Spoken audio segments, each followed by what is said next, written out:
Howdy YouTube, and welcome to this episode of the Gunman. So today we're going to be doing the spray painting stage on this Toyota Camry here. So it's just those three panels there and the rear bumper cover. So prep work's obviously already been done. I just thought I'd give you guys a quick look at those stages without going too far into depth with the prep work or the masking, but obviously, yeah, that was just a quick look at it, and we'll be getting straight into the spray painting stage on this one. So I recently published a video called Standoblue First Impressions, and that was a bit of a look around the workshop and the paint system itself, and a bit of a, just a general video letting you guys know some of the basics about the system, a look at the system, the tinting rack, and a quick look at the computer and some of the color chips as well. So if you haven't already seen that, I probably do recommend going and seeing that. However, if you don't want to, don't worry about it. Let's get straight into the spray painting. So first off, you've got to start off by cleaning your panels down, obviously once it's all masked up and prep work's done. But as far as spray painting goes, you've got to make sure that you give the panels a really good clean down. So what I'm using right here is basically a mixture of methylated spirits and water, but it's a Standox version. So the product code is 6800, so 6800 is the product code, and it's called Pre-Cleaner. So being that this system is relatively new in this workshop, now I have actually used this system under a different name, the Standoblue. I used it under the name of Chromax Pro. Now it was about 3.5 years ago, so long-time viewers of the channel will be familiar with those years, and I did do quite a few videos on that. So now I've came back to using this system.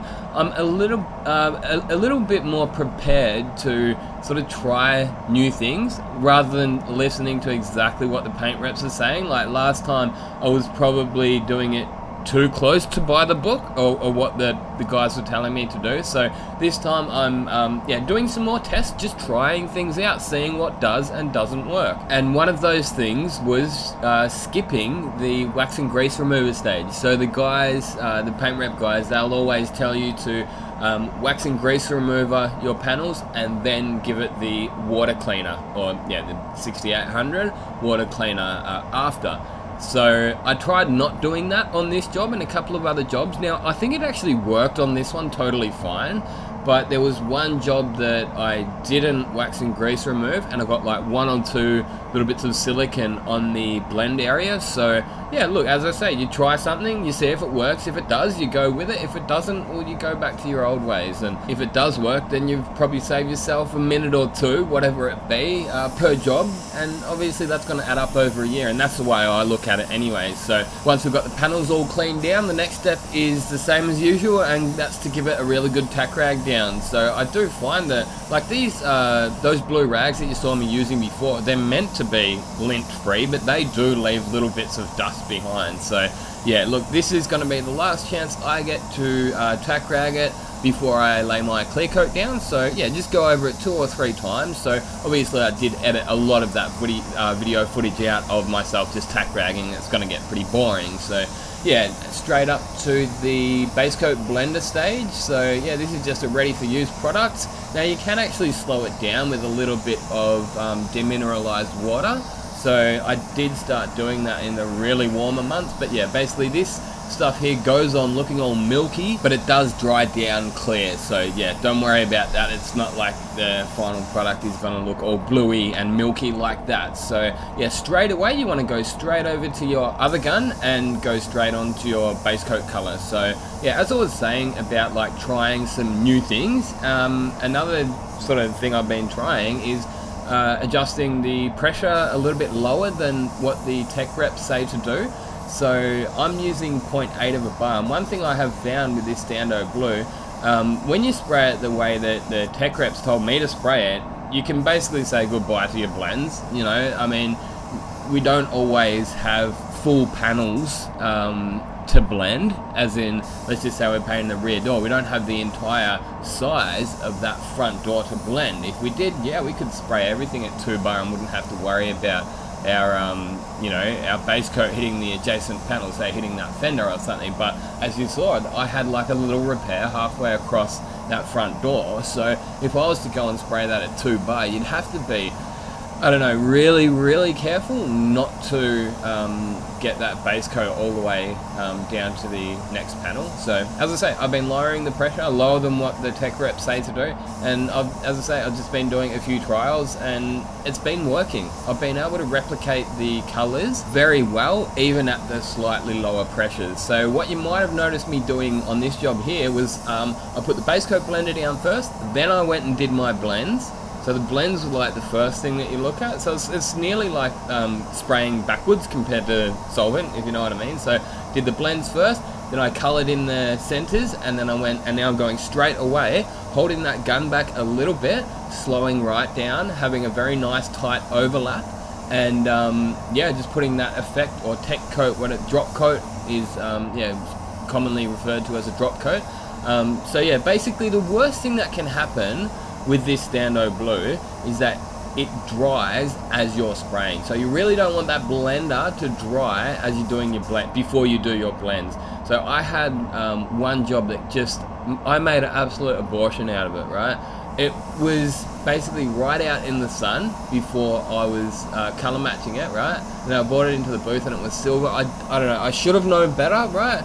But it was like baking hot, right? It gets really hot here in Perth sometimes, and prior to Christmas, it was stinking hot. The panel temperature was probably like 50 Celsius, so you know that's well above 100 Fahrenheit for my American viewers. So it's a little bit embarrassing. I mean, I really should have known better, that it was just way too hot. And the truth is, I did know better, but like sometimes you just get stuck in this mind frame of like, the job's got to go. Like the customer's coming in tomorrow to pick their car up or something. So like it had to be painted that day.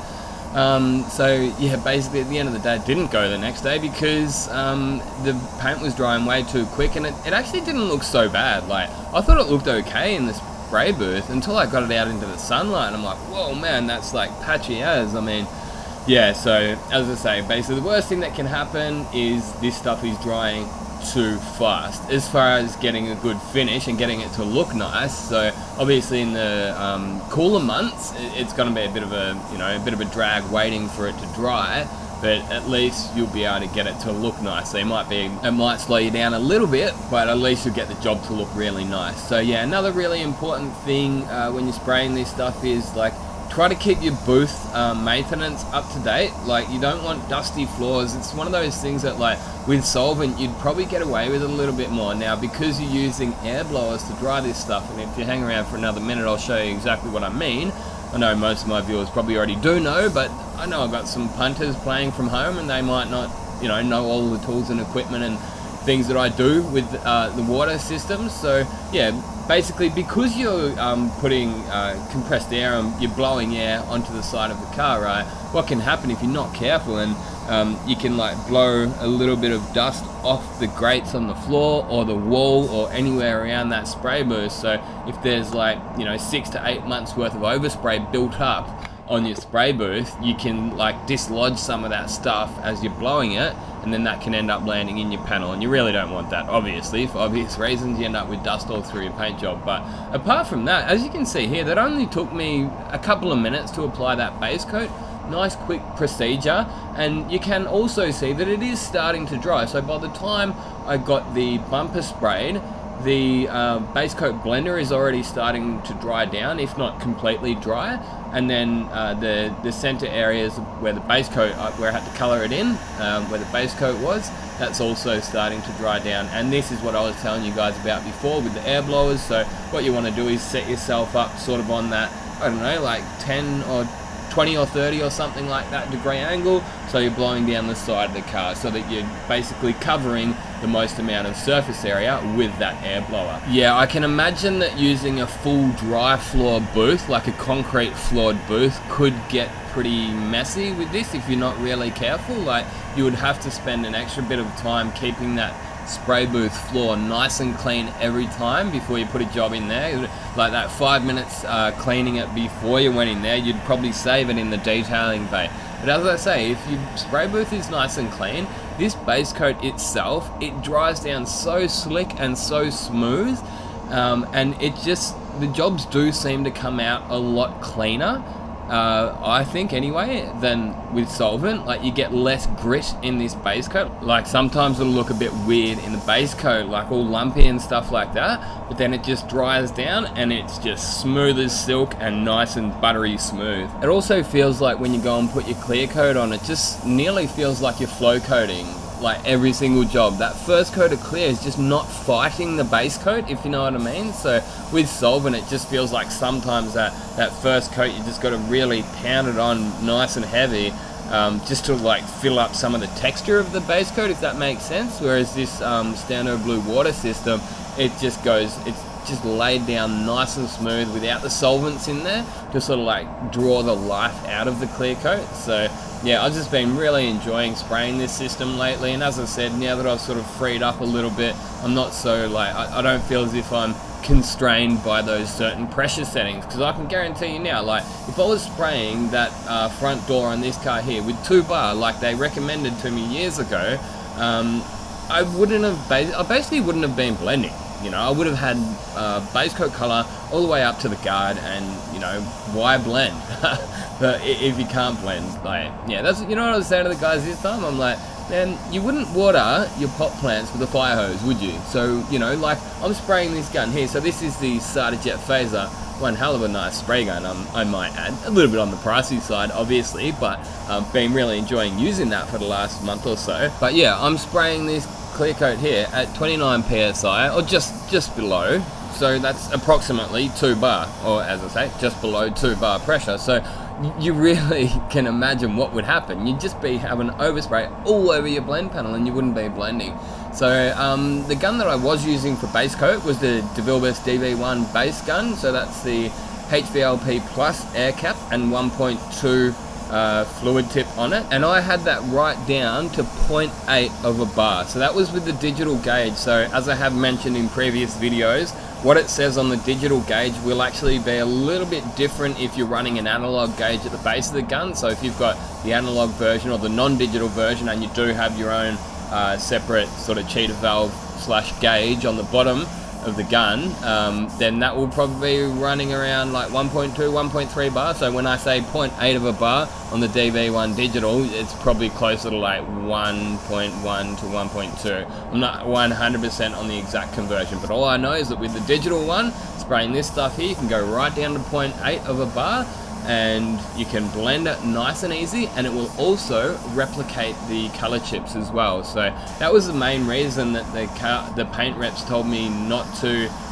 go below 2 bar, because all those color cards, right, they were sprayed out using 2 bar basically. And now this time they actually have sort of changed what they're saying a little bit. They say, well, it's sort of like 1.32 2 bar. So now they're telling me there's like a much greater or much larger window of you know, pressure settings to use this stuff. So as I say, I've been really enjoying it, using it. Like, one of the big annoying things for me last time was that, yeah, just the base coat was floating so far. One of the other annoying things was, like, in the middle of winter when you got like clogged up booth filters and a poor compressor that, you know, can barely even power the blowers, along with the 3 guys out there using their orbital sanders, you know, that got really annoying, like just waiting for it to dry forever. So basically what I used to do, like at the previous shop I worked at, I would finish spraying, walk out of the booth, hit bake for 10 minutes, and it would still need probably another 5 or 10 minutes with the blowers. So it was pretty slow. We'll see how we go with this stuff leading into winter. We've still got a few months of nice weather over here in Perth. Humidity is another thing that you do have to take into consideration when you are spraying this system, but as I did mention at the start of this video, I did actually go over a lot of those things in my first impressions of Standoblue videos. So basically anything like above like 35-40% humidity, I've found it's gonna slow down a little bit. But again, you know, if you've got like 30 or 40% humidity on a 40-degree day, it's really not going to slow it down that much at all.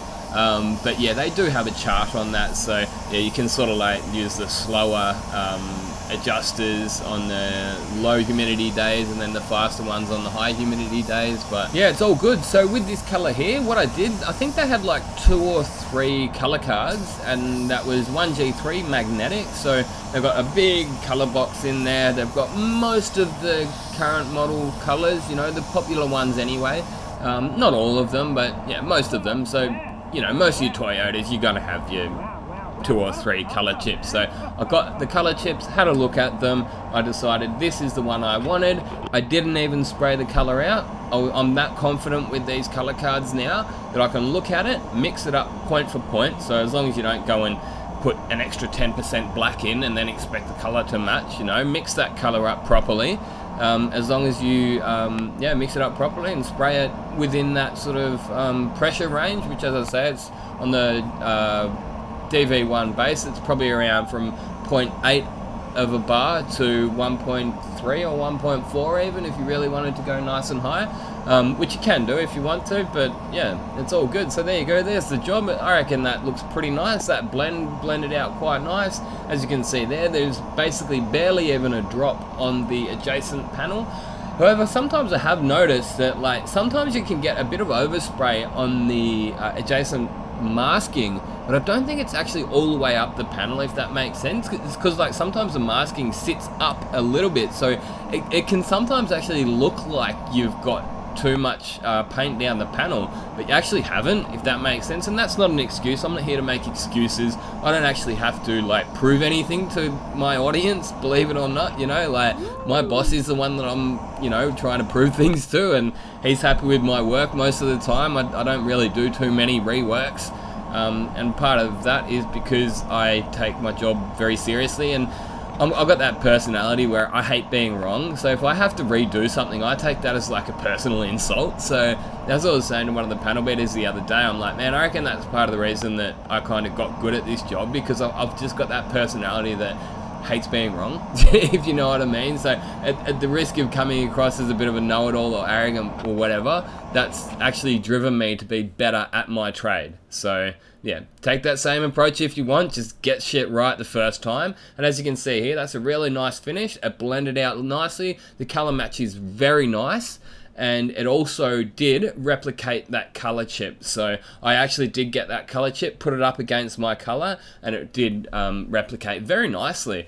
Look, the owner of this car should be very happy with it. There was all of a couple of nibs in it. Probably took me about 20 to 30 minutes to get a couple of micro nibs out of it. The orange peel matched the rest of the car.